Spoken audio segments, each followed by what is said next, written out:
Now, with the Election Commission of India expected to announce the election dates at 5 p.m. today, the Model Code of Conduct for all political parties comes into effect soon as the election dates are announced. Now, the Election Commission's Model Code of Conduct is a set of guidelines which regulate the political parties and politicians prior to the elections. The Model Code of Conduct also ensures that the ruling party does not get an unfair advantage over other parties. The Model Code of Conduct remains in effect till the election results are announced.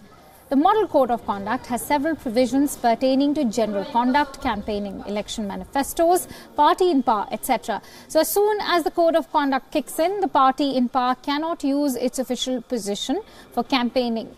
No policy or scheme can be announced by government to influence voting behaviour.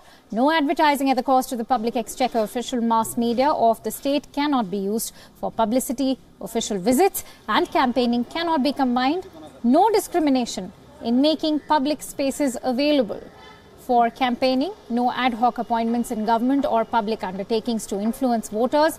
No communal or caste sentiments can be used to lure voters. Temples, mosques, churches, etc. can be used for election propaganda. No bribes or intimidation can be used to influence voters.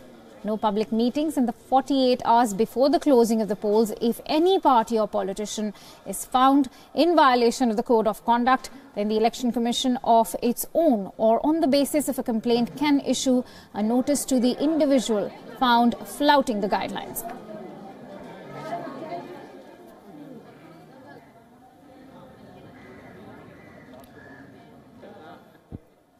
And to share their precious perspective on the upcoming Lok Sabha elections, I am now joined in by Kartikeya Sharma, a political editor who joins me live from the Wion studio. I'm also joined in by Andrew Whitehead, writer and senior journalist, who's joining me live at the moment from Chennai, and Francois Gauthier, who's a writer and senior journalist who's also joining us live from Puducherry. Andrew, Francois and Kartikeya, thank you so much for joining us here on our discussion. Let me take my first question from the studio at the moment. And Kartikeya, that goes to you. How do you think that the 2019 general elections will be different compared to the 2014 election campaign, which was more or less, the narrative was about, Congress and the corruption that had been taking part rampantly during the Manmohan Singh government? You see, in 2014, Modi was the challenger. So the whole idea of election was whether Narendra Modi is able to take on the Congress party or not. So if you remember, then the narrative had changed, and Jairam Ramesh from the Congress has said that the Congress fights election against a party. It cannot be Rahul Gandhi versus Narendra Modi. But this time around, what has happened is that the election is again centering around Narendra Modi, but it is not about opposition parties. It has, or the opposition party, which is Congress. The new kingmakers have come around after 1996, which is regional parties. So this election is, right now after Pulwama, is Narendra Modi centric. Things change in 10 days, 15 days. But it is about Narendra Modi, for Narendra Modi, against Narendra Modi, with regional parties who are going to play a very important role. So, after 5 p.m, certain dynamics will come into play. But as of now, Modi still has that handle which Congress party had after winning 3 state elections. He has been able to wrest that narrative away from the Congress party, which Congress enjoyed for 2 months. Completely. Absolutely. So I think a lot of things will change in this election.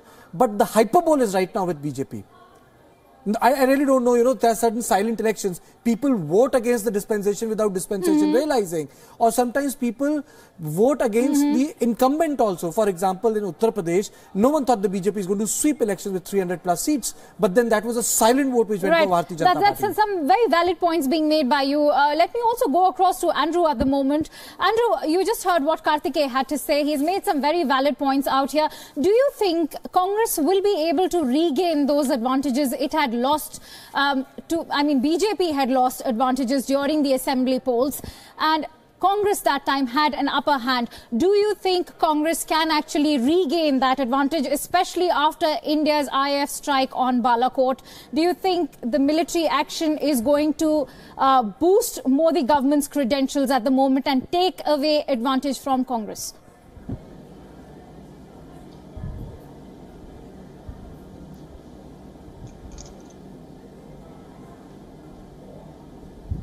All right. We are trying to get Andrew on this. But for now, we also have... if you allow me, allow me, Akansha, I have a question for Verghese George, who joins me from Hindu, senior journalist, resident of the Hindu. Verghese, my question, if you are here with me, if you can listen to me, my question to you is, if we have to frame the Lok Sabha election of 2019, how can we frame this election?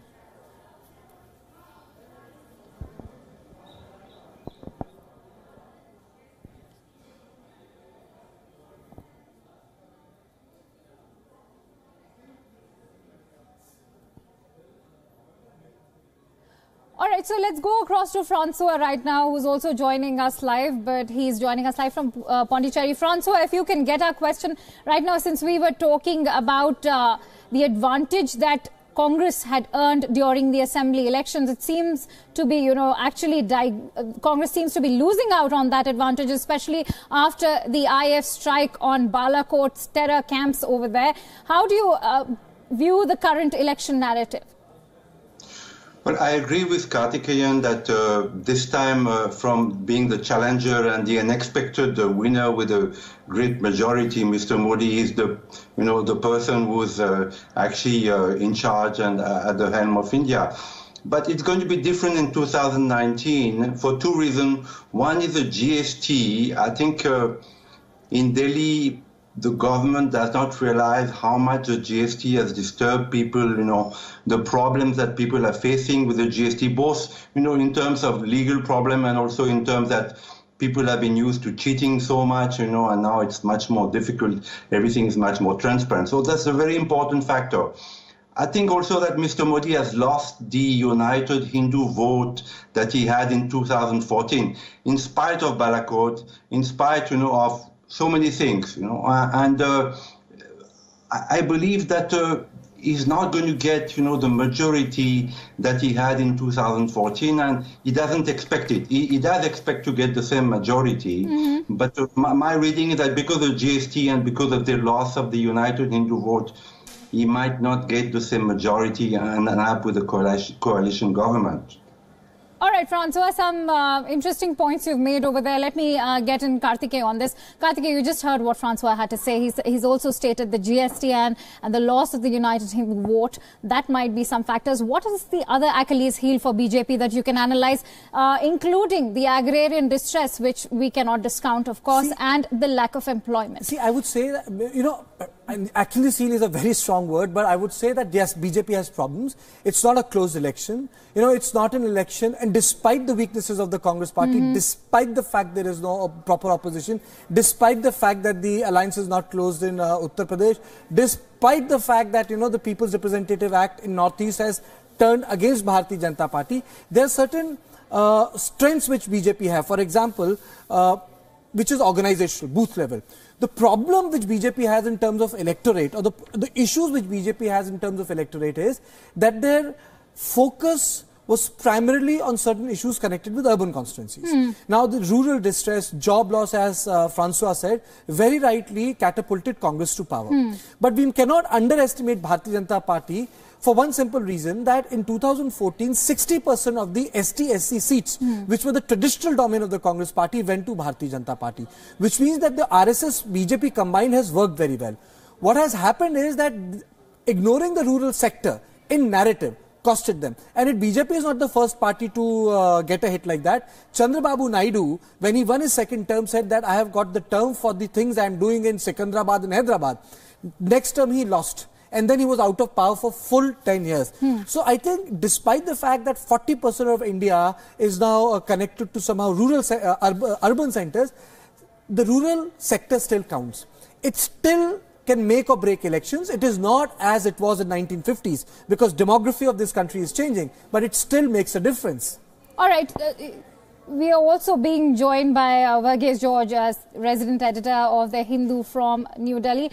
Verghese, thank you so much for sparing your precious time here on Wion. We're just analysing and comparing how the election narrative was different compared to 2019, and if you actually look back in retrospect at if you have a look at the election narrative of 2014, how do you analyze and how would you differentiate between the two election campaigns?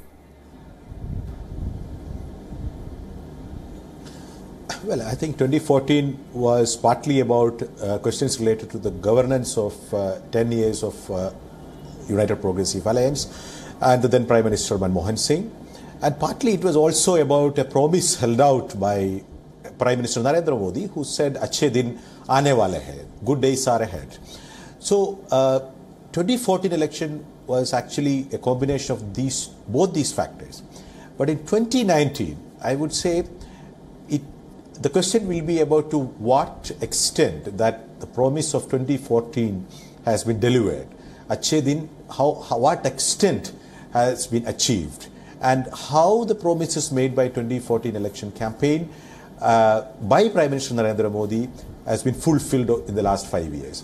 So in the last 5 years, many things have happened, and towards the end of the 5th year of the term, many questions related to governance also have surfaced, including the Rafale issue and, as Karthikeya earlier pointed out, issues related to job growth, because the promise of job employment was a very critical component of the 2014 campaign. So there is a checklist of promises made in 2014, and the question this year would be how far those promises have been delivered. So Prime Minister Modi has tried to make a twin pitch, which is that, okay, I have done a lot, but I need one more term for those promises to be fully realized. That is where the slogan comes from, Ek Baar Phir Modi Sarkar, because the promises could only be partially fulfilled, but we have made a beginning, and that we need 5 more years. Also, there is a very clear attempt to actually eclipse all other debates from the national discussion and focus entirely on the question of national security and terrorism. So this is how I think I would differentiate 2014 and 2019.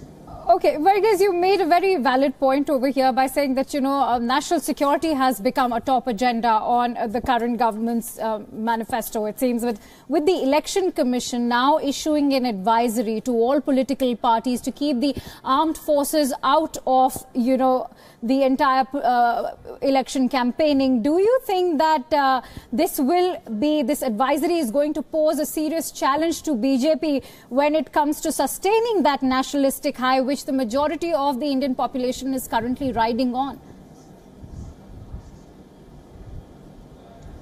Well, I think the very technical question of whether a political party can have a picture of a soldier or an Air Force fighter jet, etc., these are all technical questions. I don't think the core argument that Prime Minister Narendra Modi has already started making and will continue to make about how strident his policy has been vis-a-vis political separatism in Kashmir. So the attempt to really remove the barrier between separatism, demand for autonomy and terrorism within the Kashmir debate, and also his idea that, okay, his proposition that he is the first Prime Minister who took military action against Pakistan for being a promoter of cross-border terrorism. These are questions, these are legitimate political campaign to do. The political desirability of those issues is a different issue, but I do not think the Election Commission, through certain technical questions or technical bars, would be able to prevent that question being not being on the yes, that's right. Karthikeya, do you see a dichotomy between how Narendra Modi is viewed in rural and urban India? No, I don't think that there's a dichotomy. You see, BJP is not an urban party, Congress is not a rural party. Congress came back to power in 2009 because it did extremely well in urban areas. Congress lost all the urban seats in 2014, most of them. So, it keeps on shifting. What has happened is that in certain sectors of our society, the expansion of Bharatiya Janata Party has taken place. For example, when we look at Uttar Pradesh or the success of BJP in Uttar Pradesh, the non-Jatav Dalit and non-OBC or non-Yadav OBC, they voted for Bharatiya Janata Party. So they have consolidated and expanded BJP. But there's a limit to consolidation and expansion. I'll just take a leaf from what Varghese was saying. Issue is that there are certain things which dominate the media narrative or the internet narrative, but there are certain issues which will be dominating the local narratives or the regional narratives, which are part of the regional circulation, local circulation. The election has just started. BJP has decided to make a pitch on nationalism. They have decided to go for it. But I must remind our viewers that even when the height of the Kargil, after which the Vajpayee government came back, it was 182. In 1998, it was 182. Mrs. Indira Gandhi created a new state in subcontinent, but she lost the elections in 1977. She detonated a nuclear bomb. She became Durga. In fact, there was an accord she signed with Sheikh Abdullah. You know, there was normalcy in Kashmir. She went into different directions altogether in terms of economy and in terms of, you know, projecting India outside. But she was given an iron hand. She was given an iron hand, and the opposition was with her. She was not able to hold the electorate. Yes. So my point is that there is a limit to the nationalism narrative also. Other competing narratives will make themselves available, open, and assert themselves in next 30 to 20 days. All right. Let's also go across to Andrew. Andrew, how do you view the key regional players at the moment, like Mamata Banerjee or a Naveen Patnaik or even a Mayawati, Akhilesh and K. Chandrasekhar Rao?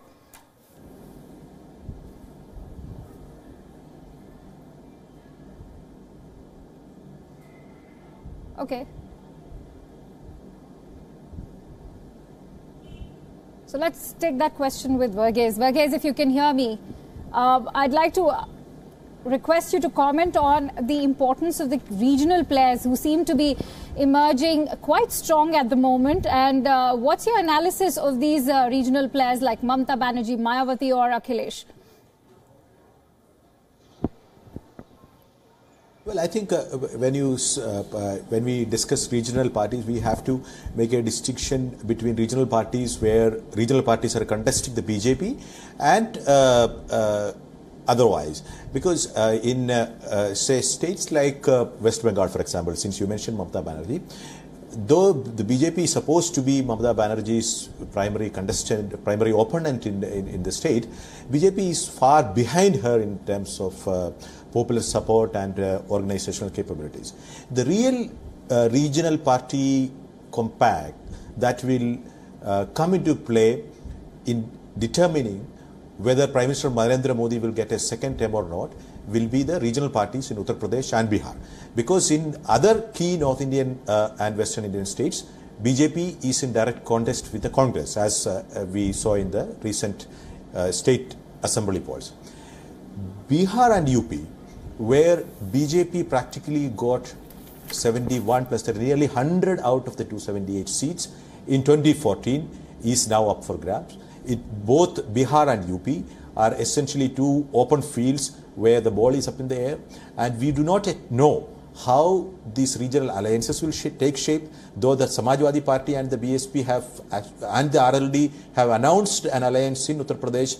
Congress's own attempts to sort of assert its own position in the state, while at the same time trying to be part of a broader anti-BJP front. All these are open questions at the moment. Therefore, I would say when we discuss regional parties in general, I would rather like to focus our attention on two states and the regional parties in those two states, which are Bihar and UP, because of the fact that more than one-third actually of BJP seats in 2014 came from these two states by sweeping those states at the cost of the regional parties in 2014. All right. Also, you know, it would be interesting to not discount Karnataka at the moment. So let me take that question from Francois. Francois, how do you analyze the key alliances in UP, Bihar and Karnataka? Do you think that they could pose a major challenge for BJP at the moment? Well, the elections in Madhya Pradesh, Rajasthan, and Uttarakhand, were a sign that all was not well, with the BJP. And I do believe that the BJP, Mr. Modi, is going to get elected again. I think Karthikeyan misunderstood, but I do not believe that they will be elected with the same majority. Now, as I said, the GST and also the loss of the Hindu United vote are one factor. In Karnataka, I do not think yet that the BJP will do well. In Tamil Nadu, in spite of the alliance with the ADMK, it will not be that great either. So there are many factors which point towards, a very moderate victory for Mr. Modi. Now, you were talking about the rural area. The people from the countryside in India are very innocent. For instance, they believe that, Rahul Gandhi is related to the Mahatma Gandhi. They have, respect for Sonia Gandhi. They have the respect for the Shakti. They have respect for, people, like Rahul Gandhi. So there are many factors, and there's also, Jammu and Kashmir. The situation in Jammu and Kashmir is not good, and this is one of the failures of Mr. Modi. The foreign policy of Mr. Modi has not been that great either. As far as China is concerned, China remains a very powerful enemy, which India has not been able to tackle. India still adopting that Hindi Chini bye-bye, a policy of Mr. Nehru. So I do think that though Mr. Modi did so many great things, what he has done in India, nobody has done in the last 70 years, But he has failed on several fronts, and the Hindus of India, both the simple Hindus as well as the intellectual Hindus, feel that, they voted for him and he didn't give back, like the Congress gives back to its voters, the Congress gives back to the Muslims, to the Christians, to the minorities. Now, the BJP did not give back to the Hindus what they voted for, in terms of Article 35A, which is not going to be passed, in terms of the Ram Mandir, which is not going to be built, in terms of the takeover of the Hindu temples, which is still going to remain. So there's a failure there, and I think Mr. Modi in Delhi, lives in a golden prison, in a golden jail, which is made by the Congress, and all the rules, the bureaucrats, the VIP security is something which the Congress has made, and Mr. Modi lives inside that. Okay, Francois, but what is important to analyze at the moment is that failure that you're quoting about BJP enough for Congress to surpass the BJP? On that note, let me bring in Karthikeya. Karthikeya, Congress has managed to reorganize its campaign, to say. They've also managed to corner BJP when it came to the Rafale deal. They've also managed to attack BJP when it came to generating employment. But how do you actually look at Congress at the moment? Yes, they've managed to put up a stellar social media campaign, but what beyond that? I think, there is a structural issue with the Congress party right now. See, historically, BJP and Congress evolved in different directions. BJP is a young party formed in 1980, but gets support from RSS. The previous avatar of Bharatiya Janata Party was BJS, Bharatiya Jan Sangh, which has a different history, Deen Dayal Upadhyay. But the fact of the matter is that we are talking about BJP of 1980s, founded by Advani and 3 other people. Congress, on the other hand, was a party which started the movement. It was part of the anti-colonial struggle and went on to become the single biggest motherboard in terms of all the anti-colonial parties and form the government. Congress does not have a cadre that way. BJP's cadre management is of a very different style. So the problem for the Congress party is structural. The booth management system of Congress is not as intensive as that of Bharatiya Janata Party. Secondly, the another issue is that the Congress is nowhere now in some of these states. This makes the fight between Congress and BJP equal. For example, when Congress lost Tamil Nadu in 1967, Congress never came back to power. Congress has been badly defeated in Andhra Pradesh, bifurcated Andhra Pradesh. I don't think it's going to make a comeback there. Congress is an alliance in Kerala. Once Sharad Pawar left, Congress had to fight elections with Sharad Pawar's national conference in Maharashtra. Barring states like Madhya Pradesh, Uttarakhand, Himachal Pradesh, Rajasthan, Chhattisgarh, there is no other state where Congress goes in for a straight fight. I'll include Punjab and Haryana also, but in Haryana, Congress isn't a problem. In Jharkhand, it is an alliance. There's not a single government of Congress party in Northeast. Congress party is not a strong opposition in West Bengal, is not a strong opposition in Odisha. So what has happened in past 10 years is BJP and Congress have become equal. They are contesting equal number of 280 seats or roughly 250 to 300 seats. So party which used to be small, urban-centric and not pan-Indian has increased. And a party which has pan-Indian has ceded grounds to regional parties and has consolidated itself in 300, thinking that it takes support from other parties, which is like, as Pranab Mukherjee very rightly said, the mistake which Congress made was they think that touching 200 is 271. No, it is not. Very, very well said, Karthikeyan. It is indeed, the way Congress has been underestimating some very key factors, especially, regional players like, say, Mayawati or even Akhilesh Yadav. That's another factor that has to be brought in. I'm also joined in by Andrew Whitehead, who is a writer and senior journalist. He's joining me live from Chennai. Thank you so much, Andrew, for sparing us your precious time. I'd like to ask you, to begin with, do you think that this election, the general election of 2019 is more of a presidential election where you're fighting either for or against Narendra Modi? There's a lot of that, isn't it? I think it's going to be a referendum on whether Narendra Modi has delivered on the very bold and ambitious pledges that he made 5 years ago. But it's not simply a presidential contest because India is such a complex democracy, and you've been talking about all the regional key players. I'm in Tamil Nadu, where actually neither Congress nor the BJP is going to be making the headlines, and where I think the BJP will find it difficult this time round. Last time, its ally, the AIADMK, more or less won by a landslide here. It's now the third largest party in the Lok Sabha. That is very, very unlikely to happen again. And it's the summation of all these regional struggles which will decide whether Narendra Modi and the NDA win a majority and how close they are if they don't win an overall majority. Our coverage on the upcoming Lok Sabha polls in India. I'm now joined in by Andrew Whitehead, who's writer and senior journalist, joining us live from Chennai. Also introducing Varghese George, resident editor of The Hindu, joining us live from Delhi, and Francois Gauthier, who's joining us live from Pondicherry. He's also a writer and journalist, and our very own political editor, Mr. Karthikeyan Sharma, who's joining us live from Noida studios. Let me go back to Andrew. Andrew, we were talking about the key players in regional parties, especially when we look at, say, an Akhilesh Yadav or a Mayawati. How do you think that the alliances in Karnataka, UP or Bihar could actually prove to be a major challenge for the BJP?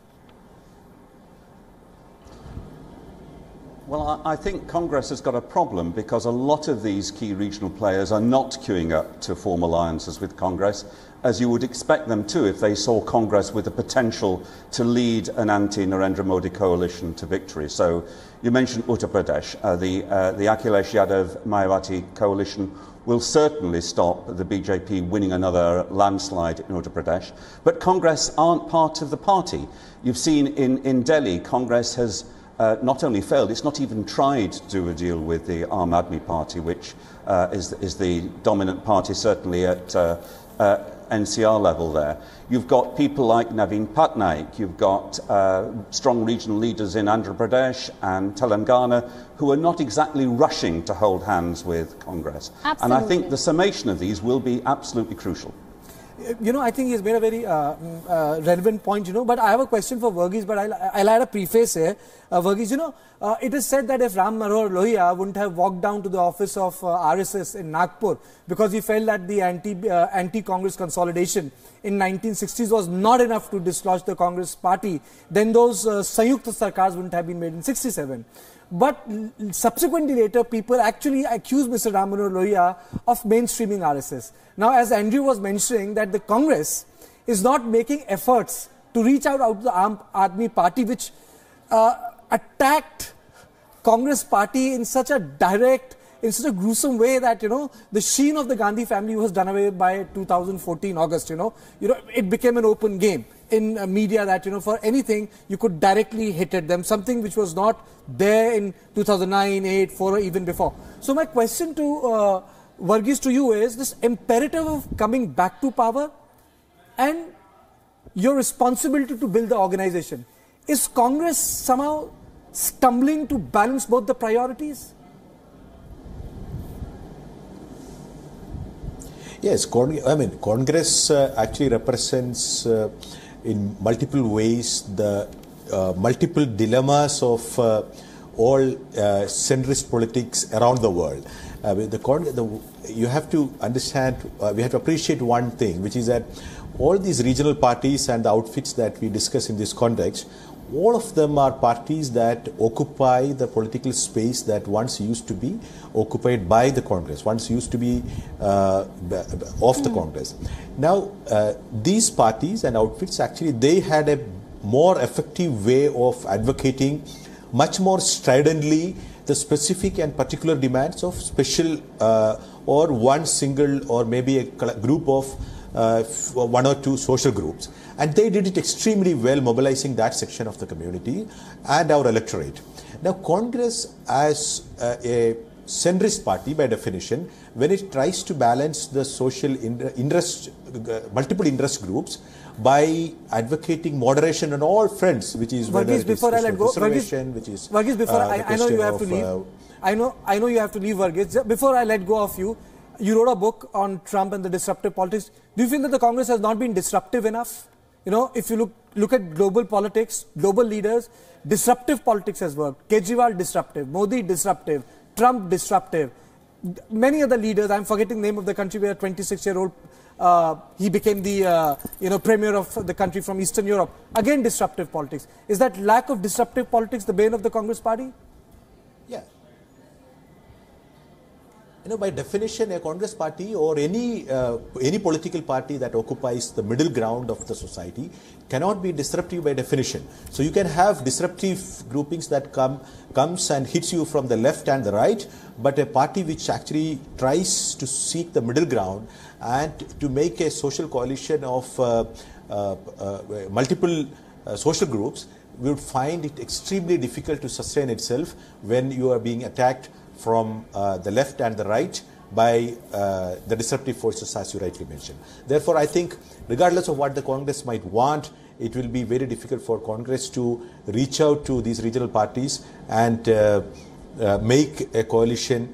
In some cases, it could happen. For example, in Bihar's case, because of the personal chemistry and other political ground realities, Congress and the RJD have a much better understanding of each other's strengths and weaknesses, which you don't which we don't find in a state like Uttar Pradesh.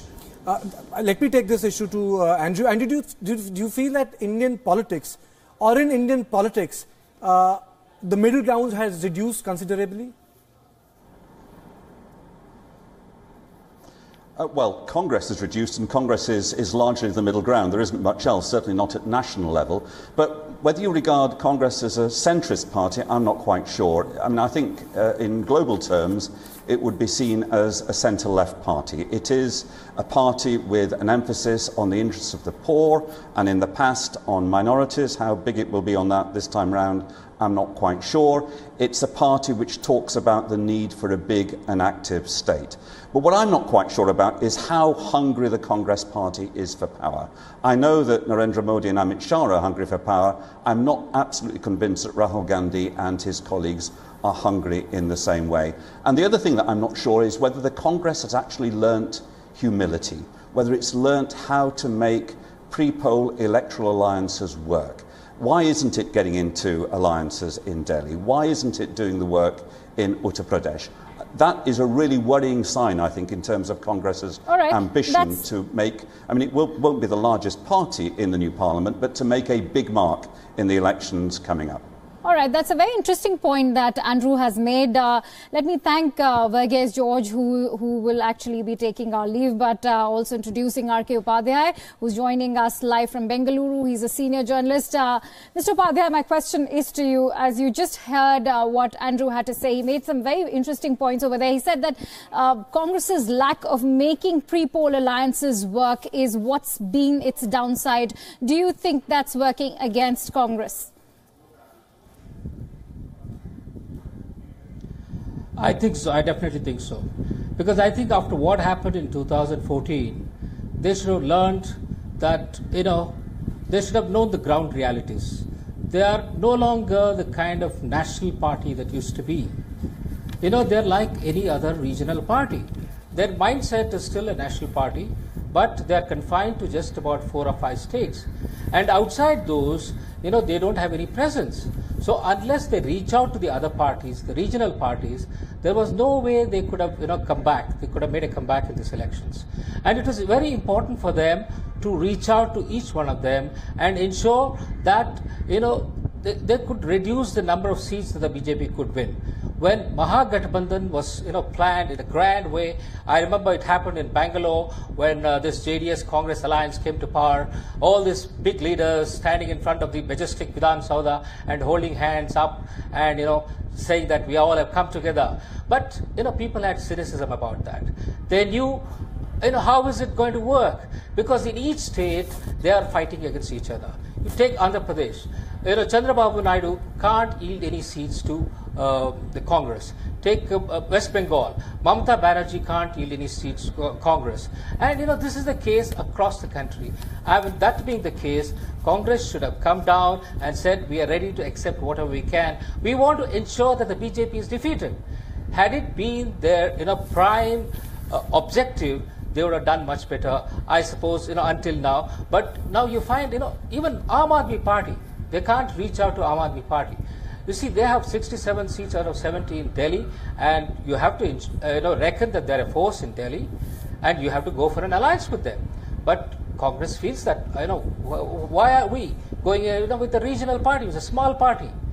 Hopefully some kind of a good sense will prevail, and they will reach out to a few other parties across the country, and they will make a fight of it. Otherwise, it's going to be downhill for the Congress. All right, let me bring in Andrew right now. Andrew, how do you think Congress will be able to cash in on the OBC section of the society? Because today only we heard the news that Congress-led government in MP has issued an ordinance to raise OBC quota to 27%. Do you think Congress will actually be able to cash in on the OBC, SC, ST segments of the society? Well, certainly from what you're saying, they're trying very hard to in Madhya Pradesh, where they won an important state election victory in December, but not an overwhelming one. And the states where they did well in December, they should be able to repeat that performance in the coming weeks, in Madhya Pradesh and Chhattisgarh and Rajasthan. But their big problem in the two northern states where caste is so important, Uttar Pradesh and Bihar, their opportunities seem very limited. They really need to do a deal with the SP and the BSP in Uttar Pradesh. That should be, I'd have thought, Rahul Gandhi's #1 priority. Otherwise, they're just going to win 2 seats in Uttar Pradesh. And that really would be yet another humiliation for Congress. So I think they've got to get they've got to get their hands dirty and do the deal. And at the moment, that doesn't seem to be happening. And I wonder about the boldness of the leadership that's coming from Rahul Gandhi. He clearly did very well in December, but his choices of chief ministers felt to me a little bit cautious. His refusal to overrule his party activists in Delhi, again, smacks of caution, and caution is not going to win this election for Congress. A very interesting analysis over there coming in from Andrew Karthikeyan. You just heard what he had to say about Rahul Gandhi, that exercising caution is not needed, and that he needs to get into the game and get his hands dirty, and that he needs to strike that alliance, much needed alliance, which at the moment seems to be standing on shaky ground. I agree in both disagree. I agree with Andrew in the sense that, yes, there are certain compromises which Rahul Gandhi will need to do to win elections, but the whole issue is that you have got state units which are not completely down. They still control 14 to 20% of the vote, and the argument they have put forward to the Congress leadership is that in case if we go into an alliance with Aam Aadmi Party, we'll end up creating another Uttar Pradesh in Delhi. So those are real concerns of the workers. But I think my question to the Congress party is that if they really wanted to go in for alliance, and other panelists can join on this subject, then what was the hurry in actually injecting Priyanka Gandhi Vadra in Uttar Pradesh? If you wanted to revive Congress party in Uttar Pradesh, are you going to say that the Priyanka Gandhi Vadra is going to campaign for 11 or 12 Lok Sabha constituencies? So I think something is not right. Frequent goalpost shifting is causing the problem. There was a Congress campaign in 2017, which I remember was called 27 Saal UP Bihar, which meant that in 27 years when Congress was not in power, UP is in a bad shape. And suddenly when the surgical strike took place, Congress said, well, we're going to fight the elections with Samajwadi Party. What happened? The vote bank of the Congress party from 11% reduced to 6.75%. Even Samajwadi Party's vote base got reduced. So sometimes one has to understand the alliance is not about numbers. numbers. Alliance is also about chemistry. It has to click with the voters. That is why alliance in West Bengal also failed, and Mamata Banerjee came back with a thumping majority. The little alliances which Congress did in Telangana also failed because TRS came back with thumping majority. So I think sometimes the chemistry of alliance needs to work. What is happening right now, Akansha, is that it's not as if there's a Modi wave in India. Narendra Modi has consolidated his own voters. He's consolidating what he has. On the other hand, the campaign or the narrative of Congress party is not there in public at all. That's where the problem is. Tell me, what is the campaign promise of Congress party? What are the 5 things which Congress intends to do when it comes to power? Those things are not there. It is not about that it's not being shown. The fact is that social media has democratized information. It's not being talked about. So if you're not talked about, you have a problem on your hand.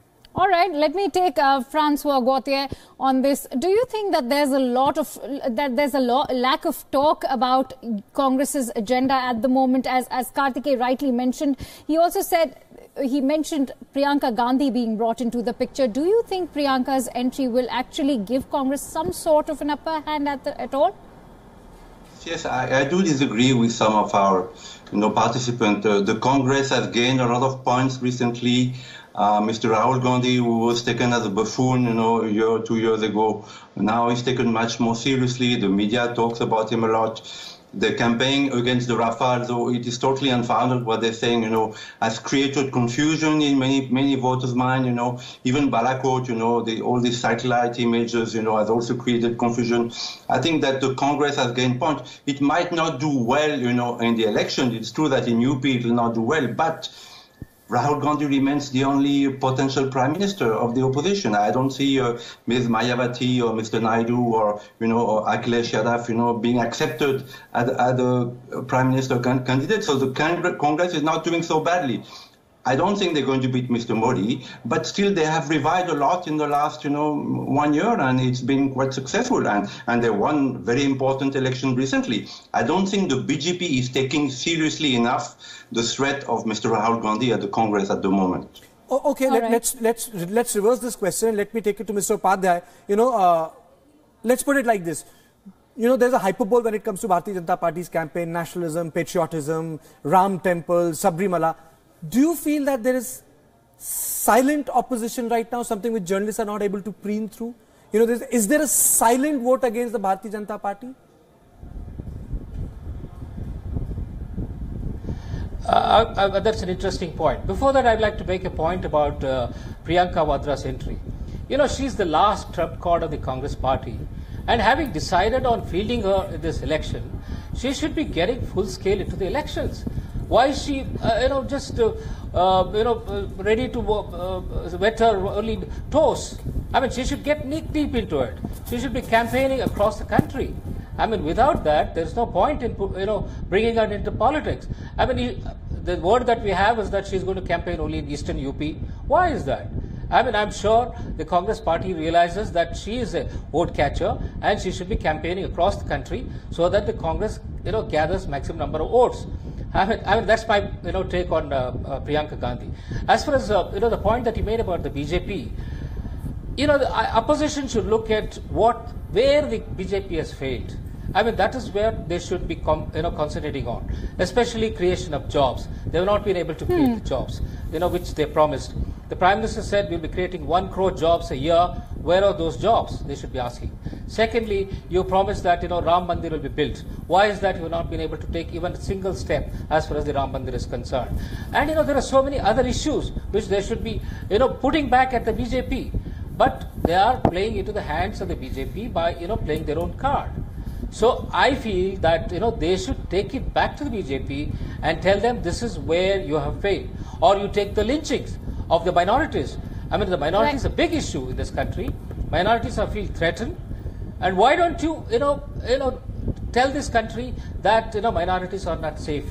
under these BJP government. Right, so Mr. Padhyay, you mentioned some very valid points. I don't think we had Mr. Whitehead when you were when we were also talking about how certain important and very integral issues like the lack of employment or agrarian distress or the Ram Mandir were probably, these issues have probably just digressed the focus. In fact, it is the IAF strike which has digressed focus from these other important issues that BJP needs to address. Let me take Andrew Whitehead on this. Andrew, do you think that the nationalistic fervour at the moment in the country has managed to digress the attention away from some very important shortcomings that, probably BJP has absolutely managed to get through? Well, in a word, yes, and clearly the nationalist fervour, the Balakot strike has helped the BJP politically. I'm not saying it was designed to do that, but that is a consequence of what's happened. And I think the BJP will play that card gently but persistently during the election campaign. However, I think the key issues are going to be the ones that you mentioned. They're going to be the inability of this government to produce jobs in the numbers that its propaganda gave people the expectation of, and it's going to be the rising rural distress. Now, that will probably mean that there'll be an anti-incumbency wave to some extent. That will be countermanded by what you're calling the nationalist fervour, the way in which the BJP will talk up its robust response to aggression from Pakistan. How that will play out, I don't know. But even if only 5 or 6% of the electorate change their vote because of their admiration for Narendra Modi's strong response on the Pulwama attack, that would be very significant to the outcome. But I suspect it's not going to be the main part of the campaign. All right, Andrew. So as we speak, the Election Commission is all set to go ahead with its presser. We will...